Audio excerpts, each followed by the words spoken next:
এদিকে অন্তর্বর্তী সরকারের প্রথম বাজেট নিয়ে বিভিন্ন জনের মুখে ঘুরছে বিভিন্ন প্রশ্ন। তবে সাধারণ মানুষের মধ্যে মিশ্র প্রতিক্রিয়া দেখা দিয়েছে। দর্শক, সহকর্মীদের সাথে নিয়ে আকাশুজ্জামানের রিপোর্ট। এখন যে কোনো ব্র্যান্ডের পুরাতন এসি বদলে নতুন ওয়ালটন এসিতে উপভোগ করুন 25% ছাড়। জাতীয় সংসদে বাজেট ঘোষণার পর থেকেই জনমানুষের মুখে একটাই প্রশ্ন, এই বাজেট কি তাদের জীবনে স্বস্তি আনবে?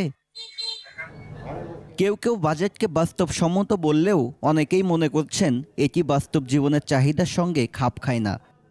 এই বাজেট তারা বাস্তবায়ন করবে কীভাবে, আর বাজেট করবে বা কীভাবে, এটা নিয়ে আমাদের জনমনের সংশয়। মানুষ চায় যে একটা দেশে স্থিতিশীল আসুক, বাজার নিয়ন্ত্রণে আসুক, দ্রব্যমূল্যের দাম কমুক, নিত্য প্রয়োজনীয় সামগ্রীর দাম কমুক।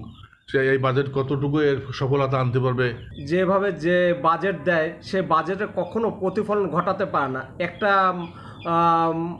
মনোপলি একটা বাজেট দিয়ে পরবর্তীতে সেটার সঠিক জায়গায় আমরা নিতে পারি না।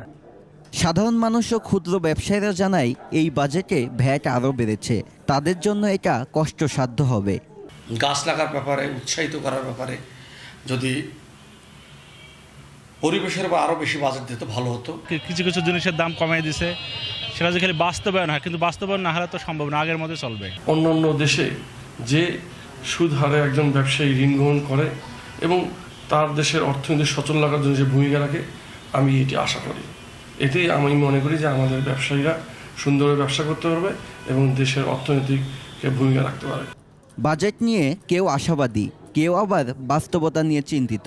তবে বাজেট সফল হবে তখনই যখন তা সাধারণ মানুষের জীবনে বাস্তব পরিবর্তন আনবে বলে মনে করছে তারা। আকাশুজ্জামান, 21 টেলিভিশন।